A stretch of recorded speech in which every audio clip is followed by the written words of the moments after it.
The environment which a business operates is a major consideration in determining an organization's design or structure.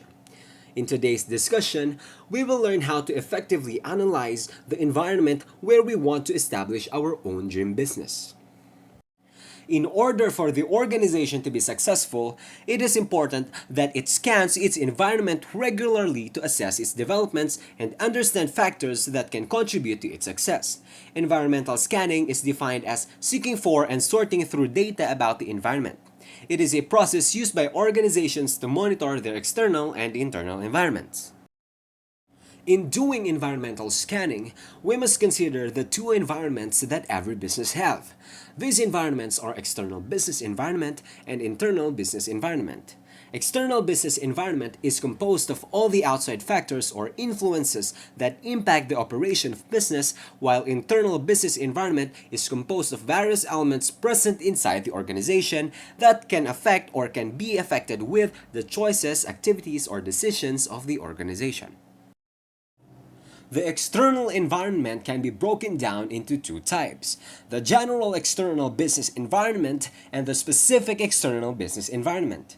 General external business environment consists of general factors that a business typically has no control over. On the other hand, specific external business environment consists of the factors that directly impact the operation of a company. The general external business environment includes the economic, sociocultural, political-legal, demographic, technological, world, and ecological situations. All of this must be considered as managers plan, organize, staff, lead, and control their respective organizations. The economic situations relate to factors that affect consumer purchasing power and spending patterns. Some examples of these are inflation, rates of interest, changing options in stock markets, and change in people's spending habits. For instance, a company should never start exporting to a country before having examined how much people will be able to spend. Sociocultural situations link to factors that affect society's basic values, preferences, and behavior. The basis for these factors is formed by the fact that people are part of a society and cultural group that shape their beliefs and values. For example, Filipino customers are now conscious about the importance of avoiding fatty foods. So many food companies now make sure that the products they offer are cholesterol-free and are low in cholesterol. Political legal situations refer to national or local laws, international laws, and rules and regulations that influence organizational management. For example, laws covering issues such as environmental protection, product safety regulations, competition, pricing, and etc. might require the firm to adapt certain aspects and strategies to the new market. Demographic situations relate to people. This includes size, density, age, gender, occupation, and other statistics. For example, India has one of the youngest populations on Earth and is expected to keep that status by 2020. The median age in India will be 28 years. In contrast, the countries of the European Union and the USA have to face an aging population already today. This may lead to harmful reductions in dynamism and challenges regarding the supply of young workers who at the same time have to support a growing population of elderly people.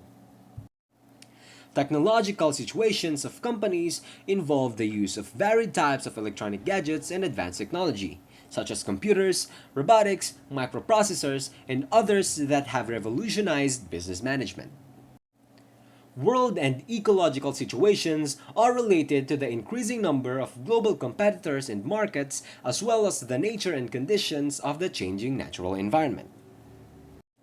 Meanwhile, the specific business environment focuses on stakeholders, customers, suppliers, pressure groups, investors or owners, and their employees. Stakeholders are parties likely to be affected by the activities of the company, while customers are those who patronize and buy the products and services of an organization. Suppliers are the ones who provide inputs to the business like raw material, equipment, and so on. Pressure groups are special interest groups that try to exert influence on the organization's decisions or actions. Investors or owners are the one who provide capital for the continuous operation of the business. And lastly, employees are comprised of those people who work for another or for an employer in exchange for salaries or other considerations. On the other hand, internal business environment of a company includes resources, research and development, production, procurement of supplies, and products and services. Internal analyzes the strengths and weaknesses of these factors and must be considered prior to organizational planning. After knowing the different internal and external business environment, we can now conduct the environmental scanning, which starts in developing a competitive mindset. We can cultivate a competitive mindset by knowing our present day competitors, the possible number of barriers entering to your chosen business industry, the existence or non existence of substitutes to your planned product or service, and possible dependence on powerful suppliers and customers. The second thing we need to do when we scan our business environment is to consider future business scenario. We must think through the worst case and best case scenario of our business so we will have an idea of what to do in the future. Meanwhile, business prediction, which is also known as business forecasting, is the process of making predictions of the future based on the past and present data, and most commonly by analysis of trends. It could be used in making business decisions regarding offshoring, branching out, expanding, or downsizing the company. However, we cannot always be sure of the accuracy of these business predictions. Lastly, benchmarking is defined as the process of measuring or comparing one's own products, services, and practices with those of the recognized industry leaders in order to identify areas for improvement. One of the tools that we can use to assess the organization's current position before deciding on any new strategy is the SWOT analysis.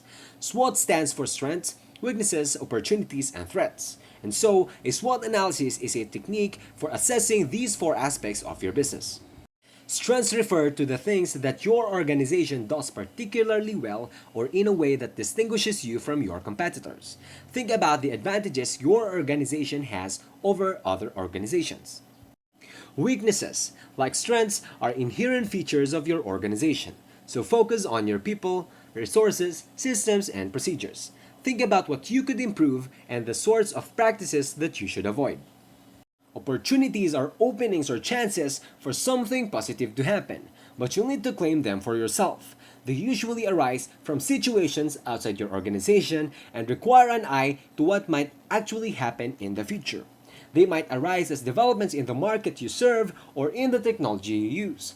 Being able to spot and exploit opportunities can make a huge difference to your organization's ability to compete and take the lead in your market.